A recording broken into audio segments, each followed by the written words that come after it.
A warm welcome to this week's Vegetarian Elite. On today's show, we're happy to bring to you vegetarian youths who lead a very healthy, successful and earth-friendly lifestyle.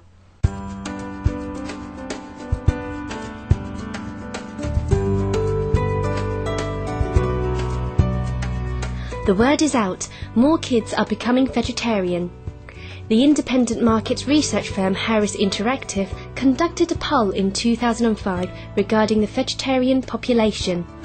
The result shows that 3% of Americans aged 8 to 18 are vegetarians, meaning they do not eat meat, poultry or fish. This figure is up 1% from a previous poll. There clearly is a growing popularity of vegetarianism among young people in the USA as well as other countries. An increasing number of schools, camps and colleges have included vegetarian or provided more vegetarian choices in their menus. Fast food chains and family restaurants have followed the same trend. Families with vegetarian children also noticed that it has become much less taxing to find kid-friendly vegetarian staples such as soya milk, meat-free broths, lard-free refried beans, and veggie burgers in mainstream grocery stores.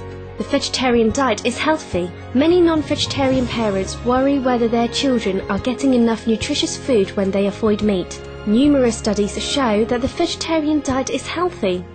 A 2003 American Dietetic Association review of scientific literature concluded that well-planned vegan and other types of vegetarian diets can be appropriate for all ages. Children raised on fruits, vegetables, whole grains and legumes grow up to be slimmer and healthier and even live longer than their meat-eating friends.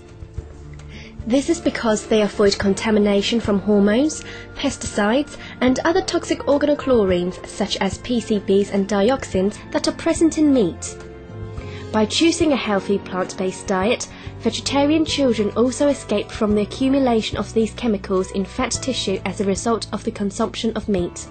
In regards to intelligence, actually, intelligent children are more likely to become vegetarian.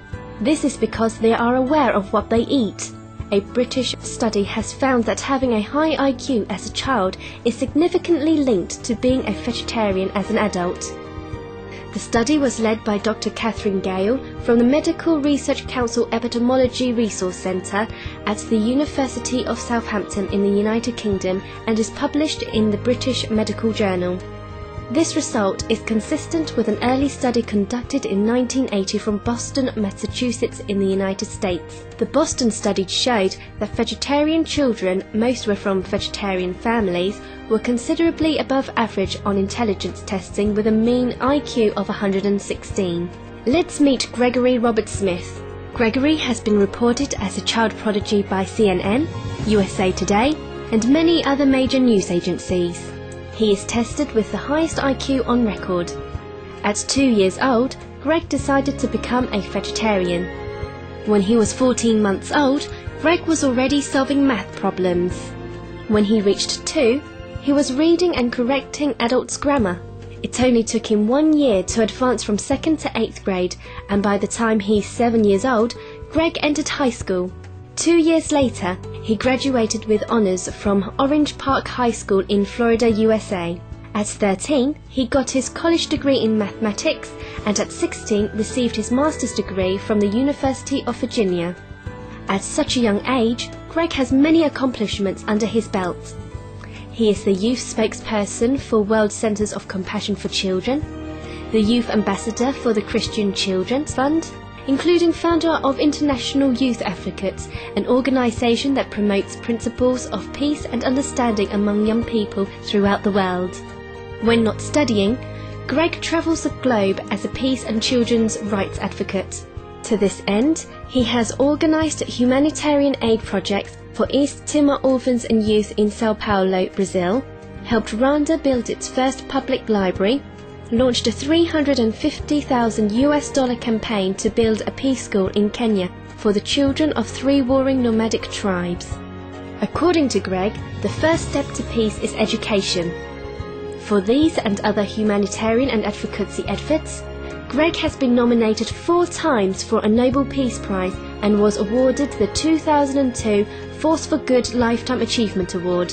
Over the years, Greg has met with former US President Bill Clinton, former Soviet Union President Mikhail Gorbachev, Nobel Peace Laureate Betty Williams, Archbishop Desmond Tutu, and Jose Ramos Horta to talk about his educational and peace plans and to learn from them about how they've dealt with difficult situations. When asked about his peace efforts, Greg said, "I know I can only do so much, so I try to reach out to other people and encourage them to take part. One drop doesn't make an ocean, but with enough drops, you can begin to make a change."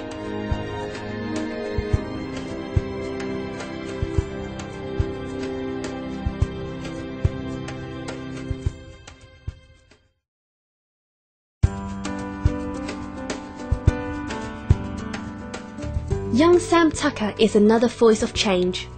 Sam is only 12 years old and he is New Zealand's youngest broadcaster. His half-hour radio show, Food for Thought, promotes vegetarianism and animal rights. Sam's radio show has one simple rule. He only plays music by bands with at least one vegetarian. When he was 11 years old, Sam read Robert Muchamore's Man vs. Beast and stopped eating meat. According to Sam, eating meat just doesn't seem right, especially when you consider that most of the animals we eat are more intelligent than the companion animals we keep as pets. Pigs have been shown to be as smart as a 3-year-old. There's no way I would eat a 3-year-old, so why would I eat a pig? Sam Tucker joined the animal rights movement and the Vegetarian Society. He started out by distributing flyers about animal rights, then decided to take it to the airwaves. Sam believed that providing the public with relevant information about animal rights is the most important thing. Way to go, Sam, and thank you for caring about the animals.